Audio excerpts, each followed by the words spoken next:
terus diberikan kesabaran, terus diberikan ketabahan oleh Allah Jalla Jalaluhu. Kita yang turut serta memberikan doa ini insya Allah sesuai dengan janjinya Nabi, man azza musabban falahu ajru amsalihi. Siapa orang yang menghibur bertakziah kepada orang yang terkena musibah, insya Allah pahalanya sepadan dengan orang yang terkena musibah. Salawat ma'assalam semoga tetap tercurah terlimpah keharibaan penghulu umat, Sayyidil wujud wa afdali kulli mawjud, Nabi besar kita Muhammad sallallahu alaihi wa alihi wasallam, pada keluarga, sahabat, para tabi'in dan tabi'at. Mudah-mudahan sampailah kepada kita sebagai umat, insya Allah kita, anak-anak kita, bahkan juriyah keturunan kita kelak semua nanti akan mendapatkan syafaatul ujmah, syafaat yang paling besar dari Nabi kita Muhammad sallallahu alaihi wa alihi wasallam. Amin ya Allah ya rabbal alamin. Bapak-bapak, ibu-ibu, hadirin wal hadirat rahimakumullah. Kematian manusia bukan kehendak manusia. Kematian itu adalah merupakan mutlak takdir dari Allah Jalla Jalaluhu. Jangankan kita manusia, jangankan orang seperti kita biasa, semua nabi, semua rasul, dari 124.000 nabi, dari 313 rasul, mereka semuanya telah dipanggil oleh Allah Jalla Jalaluhu. Setiap kita ini, bahkan setiap umat itu telah ditentukan ajalnya. Walikulli ummatin ajal, iza jaa ajaluhum fala yastakhiruna sa'ata wala yastaqdimun. Setiap umat itu ada batasan umurnya, ada batasan hidup di alam dunia, dan setiap ajal itu sampai, maka tidak ada yang mampu memajukan, mengakhirkan, walaupun cuma satu saat saja, tidak bisa. Setiap orang tua yang ditinggalkan anak pasti akan bersedih. Setiap anak yang ditinggalkan orang tuanya pun pasti bersedih. Itu dirasakan bukan hanya sekedar oleh kita manusia biasa, tetapi bahkan para nabi, para rasul pun sama. Ada satu riwayat di mana nabi kita itu ditinggalkan oleh putri beliau yang bernama Zainab binti Rasulullah. Ini hadis diriwayatkan oleh Sayyidina Anas bin Malik. Anas bin Malik ini adalah khadim Rasulullah, pembantunya baginda Rasul, melayani Nabi kurang lebih 10 tahun lamanya.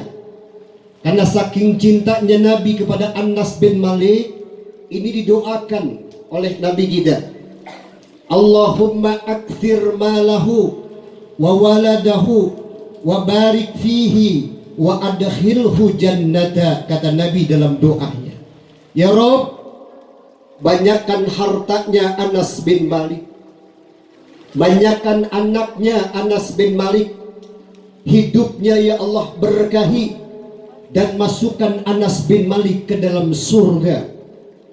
Kata Anas bin Malik, doa Nabi ini yang 3 telah diijabah. Aku berharap satu doa lagi akan diijabah oleh Allah. Apa doa Nabi yang telah diijabah? Pertama, doanya Nabi kepada Anas bin Malik, supaya Anas bin Malik itu dibanyakan hartanya oleh Allah. Itu di kota Madinah, dari kelompok orang-orang Ansor, Anas bin Malik termasuk orang yang paling kaya di kota Madinah karena doanya baginda Nabi kita Muhammad sallallahu alaihi wa alihi wasallam. Yang kedua, ya Rabb, banyakkan anaknya Anas bin Malik, karena doanya Nabi diijabah oleh Allah.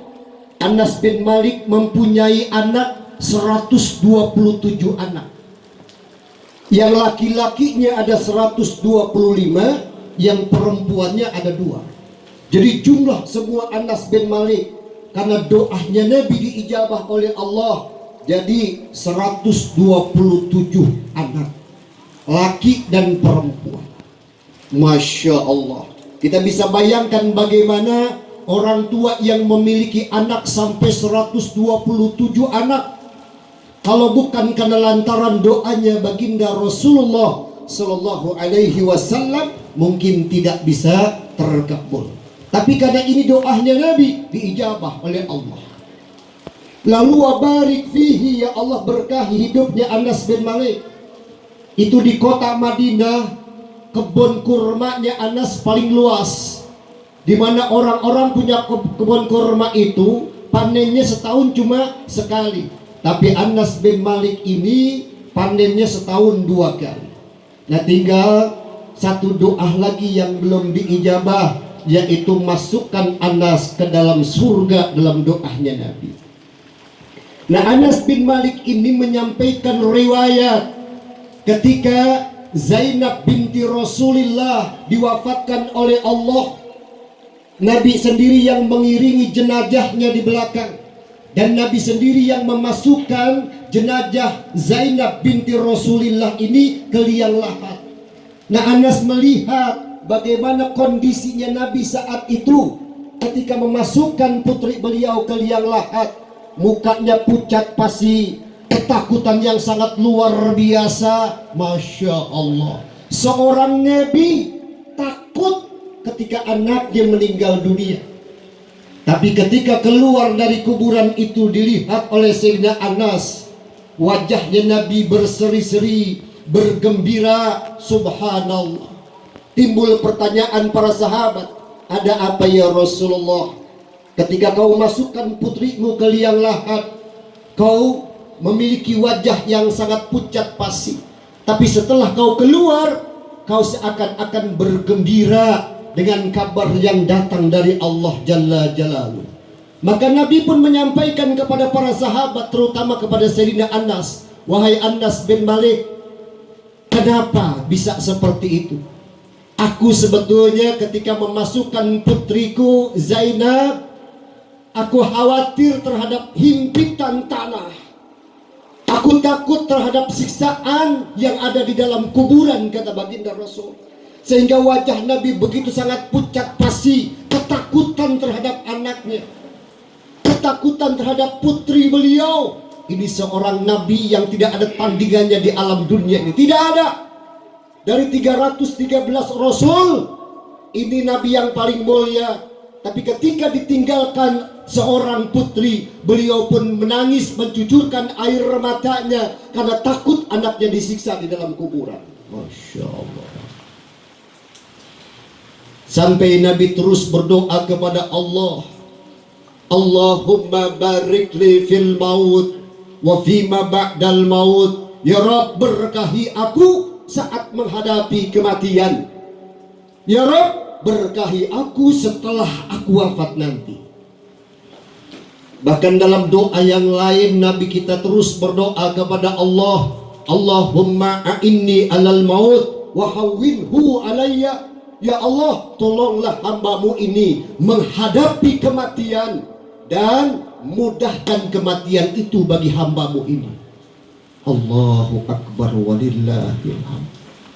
Seorang Nabi yang paling dekat kepada pencipta alam semesta ini pun ketakutan menghadapi kematian. Kita Nabi bukan, Rasul bukan, ulama bukan, wali bukan, tapi tidak ada perasaan takut menghadapi kematian itu. Orang tua pasti sedih menghadapi. Lalu ketika aku memasukkan jenazah putriku Zainab, aku ada khawatir di situ. Dan saat itu pula aku dikabarkan oleh malaikat Jibril yang datang langsung dari Allah Jalla Jalaluhu. Ya Muhammad, kata Allah, telah aku ampuni putrimu Zainab. Maka saat itu pula wajahku bergembira. Kenapa? Sebab hilang perasaan khawatir terhadap siksaan di dalam kuburan. Masya Allah. Orang tua khawatir terhadap anaknya. Lalu bagaimana kalau seorang anak? Kita ingat cerita dari Nabi Isa alaihi salam yang ditinggalkan sama ibunya, dan peristiwa ini tidak akan pernah terulang, di mana para malaikat-malaikat menyaksikan kematian ibu Maryam. Mereka semua yabkun, mencucurkan air mata, menangis mereka karena menyaksikan kesedihan yang luar biasa ketika ibu Maryam dipanggil oleh Allah Jalla Jalaluh. Nabi Isa alaihi salam bersama ibunya, dia ngomong, Umi, hidup ini cuma sebentar, sementara. Ayo sama-sama kita beribadah, puasa di siang hari, malam kita melaksanakan ibadah sholat, tapi jangan di sini. Berdua mereka itu berjalan ke satu bukit di Libanon, dan di bukit itulah Nabi Isa bersama ibu Maryam beribadah kepada Allah Jalla Jalaluh. Selang beberapa hari persiapan makan habis, Nabi Isa pun turun dari bukit itu untuk mencari makanan. Nah, ketika Nabi Isa turun ke bawah, malaikat Ijrail, malaikat maut, datang menghadap kepada ibu Maryam. Assalamu alaiki ya Maryam, kata malaikat Ijrail. Masya Allah. Assalamu alaiki ya Maryam, kata malaikat maut. Salam sejahtera buat engkau, hai Maryam. Ditanya sama ibu Maryam, siapa engkau? Aku adalah malaikat maut, diutus oleh Allah Jalla Jalaluh. Kau datang hari ini ya malaikat maut, apa untuk bersilaturahim atau untuk mencabut nyawa saya? Apa jawaban malaikat maut? Wahai Maryam, satu nyamuk tidak akan aku cabut nyawanya tanpa izin dari Allah Jalla Jalaluh. Saat ini pula aku diperintahkan untuk mencabut nyawamu. Apa kata ibu Maryam? Wahai malaikat maut, sampaikan kepada Allah, putraku berada di bawah sedang mencari makan untuk kami berbuka puasa. Tangguhkan sebentar umur saya. Tunggu sebentar sampai anakku, putra kesayanganku, kembali menghadap kepada aku. Aku ingin melihat wajahnya untuk yang terakhir kali. Maka kata malaikat maut, kalau sudah sampai datang ajal tidak bisa dimajuin, gak bisa dimundurin wahai ibu Maryam.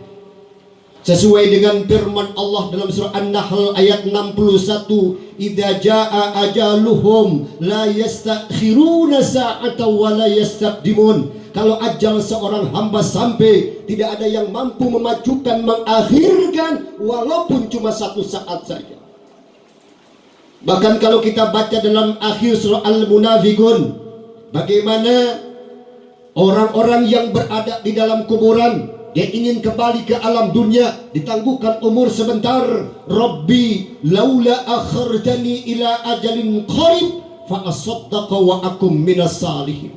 Ya Rabb, kalau kau kembalikan aku hidup ke alam dunia walaupun cuma sebentar, aku berjanji akan bersedekah dan ingin menjadi hambamu yang saleh. Wa la yu'akhirullahu nafsan idza jaa ajaluha. Cuma sayang kata Allah, kalau ajal seorang hamba sampai, tidak ada yang mampu memajukan, mengakhirkan, walaupun cuma satu saat saja. Tidak bisa. Begitupun ibu Maryam, padahal ibu seorang nabi. Masya Allah, seorang nabi. Bahkan nabi ini adalah nabi yang sangat mulia. Tidak ada tandingannya kecuali baginda Rasulullah Sallallahu Alaihi Wasallam dalam beribadah kepada Allah. Kenapa? Sebab umatnya Nabi Isa itu pernah berkata, wahai Nabiullah, apakah engkau adalah Nabi akhir zaman karena kehebatan ibadahmu kepada Allah? Apa kata Nabi Isa? Bukan, aku bukan Nabi yang terakhir. Wa iz qala Isa bin Maryam ya bani Israel inni rasulullah ilaikum musaddiqan lima baina yadayya minat taurati wa mubassiran bi rasuli ya'ti ismuhu min ba'di ismuhu Ahmad. Nanti ada di akhir zaman seorang nabi sebagai penutup para nabi, para rasul, yaitu namanya Ahmad. Bukan saya. Masya Allah, bukan saya. Ibu Maryam tidak bisa berkata apa-apa. Dia melaksanakan sholat dalam keadaan duduk, bersimpuh di hadapan Allah Jalla Jalaluh. Malaikat maut pun mencabut nyawanya. Saat itu mulai terdengar isakan tangis dari para malaikat, karena keinginan ibu Maryam ditangguhkan sebentar, tapi tidak diizinkan oleh Allah Jalla Jalaluh. Nggak bisa diambil juga nyawanya oleh malaikat maut itu. Menangis malaikat itu, subhanallah. Setelah Nabi Isa alaihissalam datang di waktu Isya, saat itu pun Masya Allah diucapkan salam, assalamu alaiki ya ummi, salam sejahtera buat engkau hai ibuku. Ini sudah waktunya kita buka puasa. Ibu Maryam diam, tidak ada ucapan jawaban salam, tidak ada. Tetap menghadap kepada Allah Jalla Jalaluh. Nabi Isa tidak ingin mengganggu ibunya. Kemudian Nabi Isa pun ikut tidak buka puasa, tapi menghadap ke mihrab, dia beribadah kepada Allah. Sampai tengah malam jam 2, dilihat ibunya sedang beribadah seperti itu, diucapkan salam lagi. Assalamu alaiki ya ummi, salam sejahtera buat engkau hai ibuku. Ini sudah waktunya kita melaksanakan ibadah kepada Allah. Ibunya dia nggak menjawab. Nabi Isa pun tidak mau mengganggu ibunya sedang tidur, sedang beribadah. Masya Allah, Nabi Isa pun terus beribadah kepada Allah sampai terbit waktu fajar. Di sini malaikat sudah mulai menangis, menjerit, menyaksikan bagaimana kesedihan yang luar biasa saat itu. Ternyata di waktu fajar pun Nabi Isa mengucapkan salam tidak dijawab. Lalu apa yang terjadi? Nabi Isa meletakkan pipinya di pipinya ibu Maryam.